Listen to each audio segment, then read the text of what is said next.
Là, bonjour, bonsoir, bonjour, bonsoir. Partout où vous êtes, salut, bonjour, bonsoir. Ça va dépendre de l'heure que vous allez nous suivre. Je fais cette petite vidéo juste comme donner un petit conseil dans la communauté. Comme nous sommes une famille, on peut se parler mutuellement. Et c'est pourquoi je me permets de faire cette petite vidéo. Oh, ça bouge trop là. Je suis dans mes courses et je me permets de vous parler. Voilà. Voilà. Alors, on va parler de comment éduquer nos enfants. Ou que lobby basa la bisote. Oyo bana basalaka so bana babande loba pona ba parents mabe o ba parents basala bango biso tout ozala contente to mona ngo mabe. Pourquoi? Parce que na culture na biso parents atikali parents, tu n'as rien ajouté, tout ce qu'il a fait c'est bon, tout et tout, même si on te maltraité on trouve tout ça là c'est bon. Donc alors or c'est pas bien, c'est pas bien, c'est pas bon. Voilà, toyeba ke bana o tozobota lelo bana wana lobby baza ba responsable aza mwana lelo mais lobby akozala adulte lokola yo et soki o détruira mwana na maloba ya mabe ya oza zoba oza boyeboye yo kobongaka te yo oza kizengi mwana okola bongo. Tolandaki biso nyonso émission ya Noela Mading na Kar Zarema que je salue en passant. Noela Madinga, c'est une femme forte, une femme très intelligente, et puis une femme qui se connaît. Donc elles se connaissent, elles savent combien elles vont. Moi j'aime des femmes comme ça, les femmes qui connaissent combien elles vont. C'est très très important. C'est une femme éveillée, une femme avertie, une femme intelligente, une femme qui sait ce qu'elle fait. Tolandaki, Noela Madinga, si on avait 100 femmes comme ça, je crois que Babuzo Belinga qui misusu Belinga qui est à la na communauté na biso. Vous comprenez? Noela Madinga va poser une question concernant poser une question. Il a parlé concernant ses parents. Ouais, concernant ses parents, comment papa bango azalaki méchant, abanda ki apesi kombo kutu na mwana ya petite sœur na ye. Voilà, papa bango apesi kombo na mwana ya petite sœur na ye, kombo na bango ya famille. Et soit qui est aye kolo bango na média. Bande ko batu msusu ba mona ki non, elle exagère, pourquoi elle dit ça, tout ça là. Bande ko to bosa na ke loko moko. Omoni soki osali mwana mabe. Ebe ekoki ko détruire mwana wana. Etika la katache na kati ya motema na ye. On doit éviter. Oli ya ko condamner moninga. Po ya lobby vérité. Ya lobby obiso to lobaka tozo se cacher. Ya lobby yango publiquement. Oli ya ko condamner ye. Il faut que biso nde to luka siko na bana na biso to sale la biloko wana te. Bana ebele ya ba génération na biso baza na ba sekele wana. Ezaka papa na ye moko te. Bana ebele ya ba africain baza na ba sekele wana parce que ces enfants là ne se sentaient pas vraiment aimés par les parents. Et tozala kanelo kwa omona olinga bana no mezo lakisa bango te ozo sala ko lakisa je ne sais pas quoi ozo sala lokola olinga ka bango te na ebate soki ezala kanini. Dis à tes enfants, Félix Oazé kwa uti ko lo bango dernièrement na émission moko alekaki, il faut dire aux enfants combien tu l'aimes. Na linga kabino na linga kayo mwana nanga, il faut lakisa bana, il faut ko lakisa ngo bana bolingo baza na besoin nango ko déclarer bana bolingo etindaka. Et puis ça bango courage à vie. Et puis ça bango courage et c'est fortifier à kabana. Il faut avoir l'habitude de dire à ton enfant que je t'aime. Je t'aime plus que tout. Tu es tout pour moi. Même Père Azamaye l'été. Encourager l'enfant à dire que je sais que tu vas réussir à faire ce que tu aimes. Je sais que tu aimes ça et tu vas réussir à le faire. Et puis aider. Même s'il faut jouer là, enseignant, répétiteur après les cours. Zoa pour na mwana na yo. Biso neto négligea bana po oto sala mabe na bana lelo lobby bako bana bako zana ba sekele wana. Faut éviter ko pesa bana ba sekele. Faut éviter ko loba na bana makambo mabe. Faut éviter ko humilier ka bana. Tozaka na habitude na ko humilier bana na biso moko. Eza malamu te. Longwa kuna zoba. Alobi papa na bango azalaki azala qui méchante biso tout to kolomba ngonde te parce que biso ba africain il faut cacher, il faut ko bomba tout et tout mais biso tout to yebi ba parents na biso bazalaka bongo surtout biso to bota mina ba famille ke bana basi ebele par rapport à bana mibali bazo benga mama na bino mama bandumba voilà eza scandale te loko alobi eza c'est la vérité, c'est ce qui se passe dans nos familles africaines, dans nos familles respectives africaines. On ne respecte pas, on ne nous respecte pas. On respecte bana te, depuis ça bana place na bango te. Pour moi na wana aza mwana elo melobi aux adultes. Et puis makambo mutu avivaka na bo mwana nde etindaka ekonduraka vie na ye.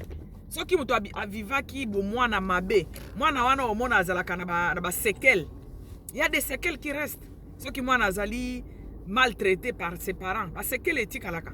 Il y a moni ba africain biso ba africain en général, congolais en particulier. Nous avons ba biloko wana avec égoïsme, il faut que yondo zwa ba benga yo mopao parce que chez toi à la maison, tu n'as pas eu jamais la chance, tu n'as pas eu cette chance d'être considéré. Ozo linga siko à partir ya baninga nde ba considérer yo. Et c'est ça le problème que nous avons.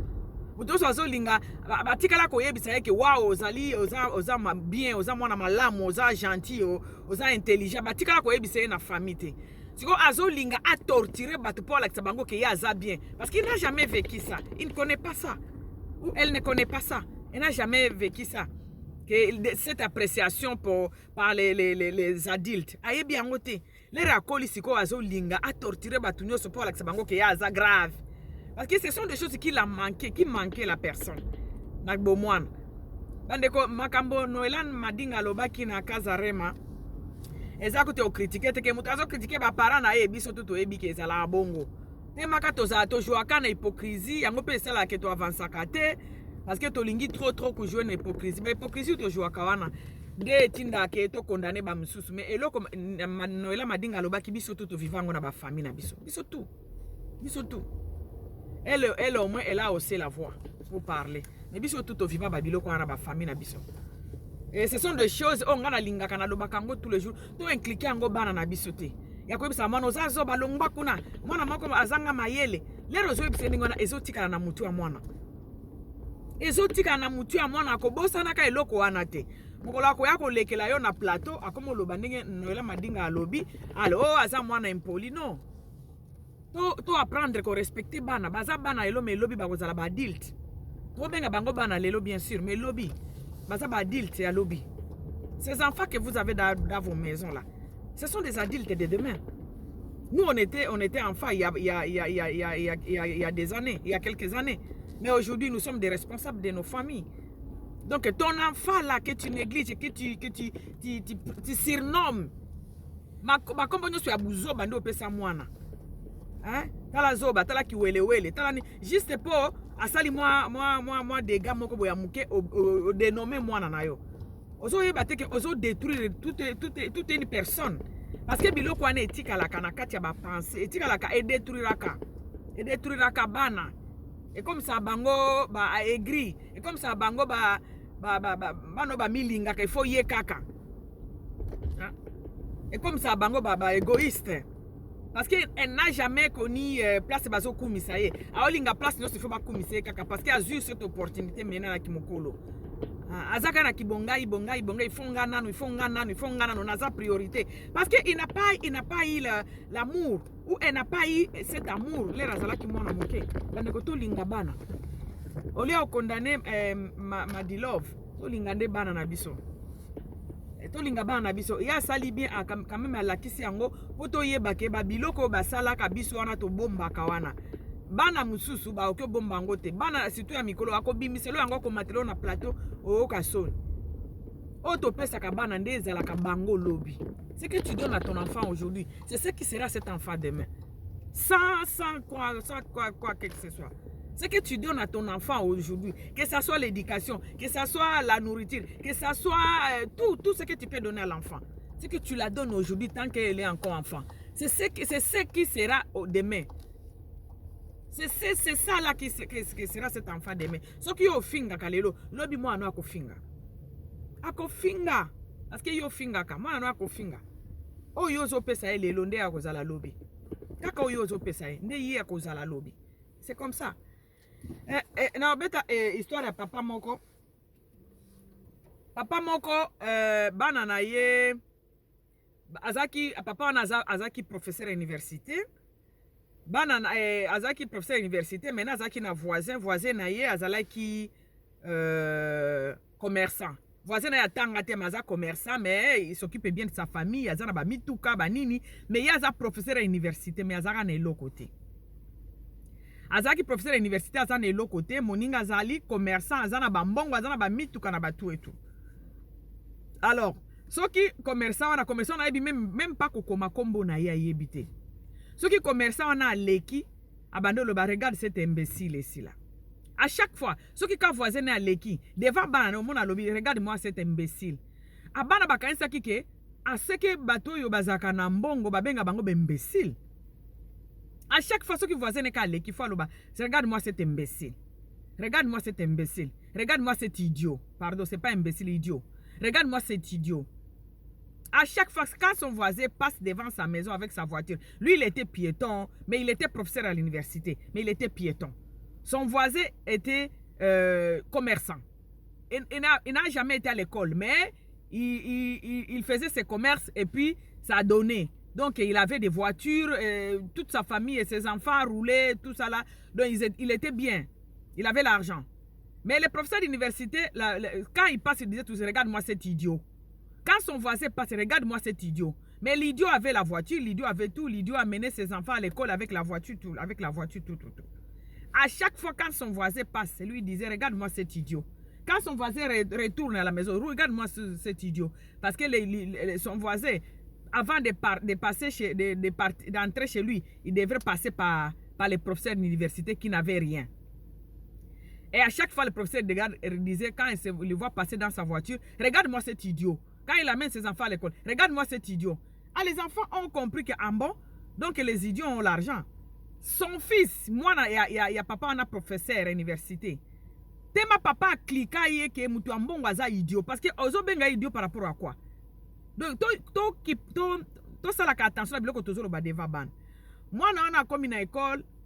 Quand ndenge zalaka prof azotuna yo jour moko boy kana école prof azotuna yo ko zalaka nani bana nyoso moi merci ma merci quand ndenge to yebi zalaka na école batuni mwana professeur na yo ko zalaka nani na vie alobi yo je serai un idiot.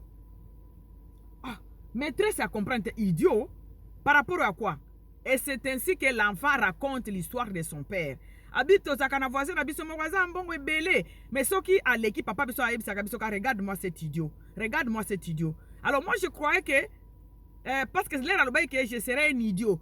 Toute la classe, ninga nenyo sur la classe, c'est kaki makaz. Maîtresse a bengi se liboso. Comment tu ne pourquoi lobi okozala idiot? Yo mutozaka mayele na classe bo. Alors non, ça se passe chez nous. Tozana voisin na biso soki à l'équipe papa biso lobaka regarde-moi cet idiot. Regarde-moi cet idiot. Yango mwana kanse ke batunyo so bazalaka na mbongo babenga bango be idiot. Regarde ça. Moi, na kanisi ke soki oza na mbongo bako benga yo idiot. C'est pourquoi alobaki ke ngana na kolizala idiot. Siko professeur Azui siko musala ko expliquer que non, c'était vraiment peut-être une façon de parler, mais idiot c'est pas bon. Si on talobi oza idiot, c'est que oza maye l'été, oza bonaboye, tout ça. Il dit mais non, mais notre voisin a beaucoup d'argent. Mais papa benga kay idiot. Tala ti mwana komi ko kumba kombo ana lobi c'est que nga il faut nazala idiot. C'est pourquoi nous devons faire attention de ce que nous parlons avec les enfants. Nous devons faire attention avec ce que nous disons aux enfants. Il faut tout ça la attention na biloko to lobe la bana. Olobaka osolana bana no nini. Oyebisa bango nini. Yo zaka soki voisin no aleki ofingi voisin. Asala we lokote. Tala zoba o. Tala zoba o. Moi non peut-être à mon akabiloko a bien pas mutu na oloba. Ah c'est que mutu faut za zoba. Pour maman na mona kaya zalaka bien, zalaka gentil na biso, mais maman biso benga ke zoba pour nani. Nous devons savoir, tout cela c'était pour expliquer à une femme que nous devons savoir quoi dire à nos enfants. Ndekonanga, oyo yebisa moi no lelo, nde moi no ozala lobi. Ce que tu parles avec ton enfant aujourd'hui là, c'est ce qui sera ton enfant demain. Il n'y a pas la magie. Il n'y a pas la magie. C'est pas pour rien que dans la Bible, nous sommes les dieux de nos enfants. Nous sommes les éducateurs, les premiers éducateurs de nos enfants. En tout cas, ngai eloko enoela madinga lobaki na mona ki place choqué ngaite. omoni toza problème moko na communauté na biso kaka ndenge moko Noela Madinga lobaki toza problème moko ya na mon on dit toza problème à français. En tout cas toza problème à français. On dirait nous avons une autre façon de comprendre la langue là. Parce que na ba sorti ne médiatique mi balé oyo et tumbi média na biso. Na mon place moi na moi so na a finga ki mutute. Elle était en train d'expliquer. Même Eve Kamona, na wa fingi Eve mutu akufa. Bande ko bo songe la vidéo na très bien. O basala kina noli tam. Bo songe la vidéo na afinga mona moi so na te.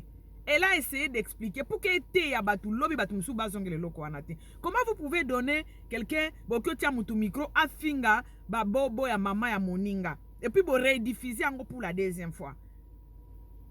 C'est ce qu'elle a dit, c'était juste pour dire que bokoki ko encourager mutu na mal te. Pour la communauté la biso biloko na tozana ngo to ko encourager ka batu na mal.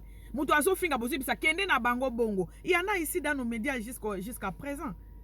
Mutu azo loba mabe azo finga baninga bozo bisa kende na bango bongo akende na banani. Et puis bato yazo kende na bango bongo. Siko bozo yeba te ke bozo bebisa bozo détruire pe réputation na ye. Bozo détruire réputation ya mutu wana parce que yé moko azana bezo pe ya réputation. Vous détruisez même sa réputation. Vous détruisez la personne. Parce que vous détruisez Kirikiru Mouvité naye. Vous détruire la façon où Batubako Bandako talaye. Bande konanga omoni réputation. Ce qui mutumoko va détruire. Ango za passe aux hommes sango. Ya omoni batebele ba bundaka pour réputation ebe bate. Mais vous encouragez une personne et pour détruire réputation. Et c'est comme ça qu'elle a dit que bino de bo encourager ye ti lelo akena se amabele botikali bokomo ko luka batu mususu ba pakola bango makambo wana au moment où bino batu bande ko permettre ye aleka na ba chaîne afinga batu bino de bomie. Est-ce que place on eza ko zong sa mutu na mabele? Non. Congolais toza problème en français, toza vraiment un problème en français makasi pour façon na biso comprendre français to te.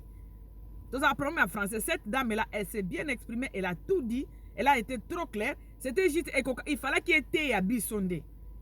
Ola olobaki azongisi mutu akufa. Ezaki de te ya biso. Batu babeta masolo ya papa wemba biso tutosola ka ba video mona totoro ba. Papa wemba bino batu bolobela ka bilamba bomona papa wemba akufa. Atika nini? Bilamba wana bomona mutu alata kango, bilamba batika ka bandaku. Batika ka bandaku, batika ka ba voiture, batika ba biloko eza matériel pour aider bana na yo lobi. Bilamba ya papa mukolo bana na yo wana ba osana ngoni. Le tolobaka bongo est-ce que to longolaka papa wemba na libulu non. Le tolobelaka emenea bakota na libulu emenea. Bakota na libulu emenea. Est-ce que ça poto song c'est emenea? Non. Ezalaka juste pour na côté ya ba batikali. Et c'est ce qu'elle a fait. C'était juste pour na côté obo batikali ke bande konanga boko ki ko tia yo micro o finga ka papa ba para ya baninga te. Parce que ezana batu mususu oyebite eloko ni famille wana eza munene oyebite mutoko sala mabe azate. Oyebite peut-être la personne oyozo visé ya ko sa no eloko te. Mais azana ba frère, azana ba sœur, azana ba cousine. Papa na bango wana ozo finga azana ba petite sœur, azana ba tante, azana ba tout. Mutoko sala mabe oyebete. Nous devons éviter ya ko humilianaka na ba média eza bien te. Parce que mutema muto yebi yango te. Ngano ki olimbisa, est-ce que maman nanga olimbisa yo? Est-ce que grand frère nanga olimbisa yo? Est-ce que petite sœur na olimbisa? Est-ce que moi nanga ko olimbisa yo? Est-ce que mon mari peut te pardonner? Et c'est là où il y a le problème.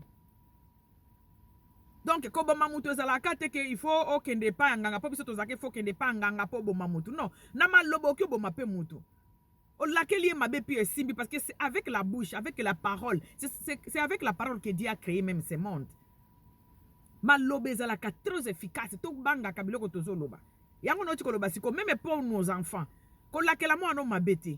Devant bano koloba kolobela ka baninga mabete po bana ba ko late eloko ana. Leba okola ba ko banda ka koloba po mwana ye kola kana ndaku na bango.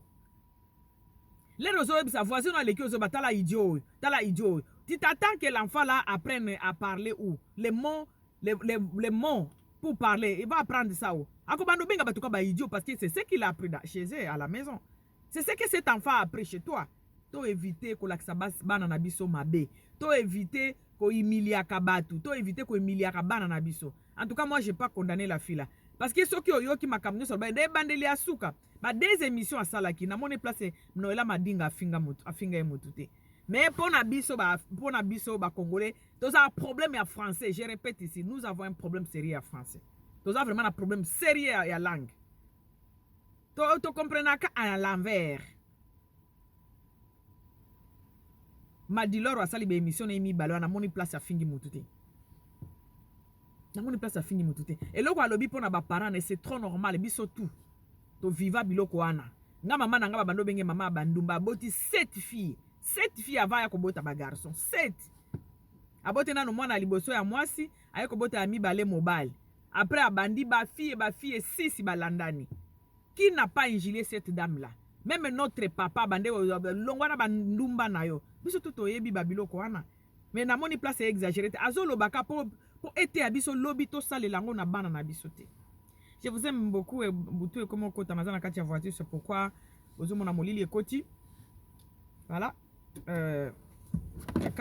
Na kati vidéo on sa que Dieu vous bénisse muto akoyoka vidéo oyo à comprendre que tozaki lobelande makambo abana donc to o tozo sala lelo nde bana biso ba sala lobby toza modèle na bango so moi na ya olekelo na médiateur ya koloba donc essaie d'éduquer ton enfant. Ce que tu donnes à cet enfant aujourd'hui, c'est ce qui nourrit son éducation. Oh, il y a un lobby. Ce que cet enfant sera demain, c'est ce que tu donnes aujourd'hui. Alors, l'heure au boti moi en Afrique, ce que tu as boti mon comportement n'a échangé, ma camone belé échangé parce que tu as maintenant une responsabilité de faire grandir une personne, d'éduquer une personne. Tu as maintenant à votre charge une personne que tu dois éduquer, que tu dois montrer les chemins. Yo mon abama mebele ce que a boti mon a commis calme, a commis bien, a commis a changé notre comportement. C'est pas pour rien. Cet sens de responsabilité et nous devons avoir ça en tant que les parents. Je vous aime beaucoup. Bon week-end à tout le monde. Voilà, c'était votre maman Rosette Lafleur d'Ambo. Il fait noir déjà. Je suis dans la voiture, je suis dans mes courses. Une petite idée m'est venue en tête. Je me suis dit, je parle avant que je puisse oublier. Parce que je n'ai pas un stylo ici pour écrire. Je me suis dit, j'ai fait cette vidéo. Comme ça, Oyo balobaka. Oyo akoki ko tirer un petit leçon. Dans cette petite vidéo. Oyo ça la bien. Je vous aime beaucoup. Bye.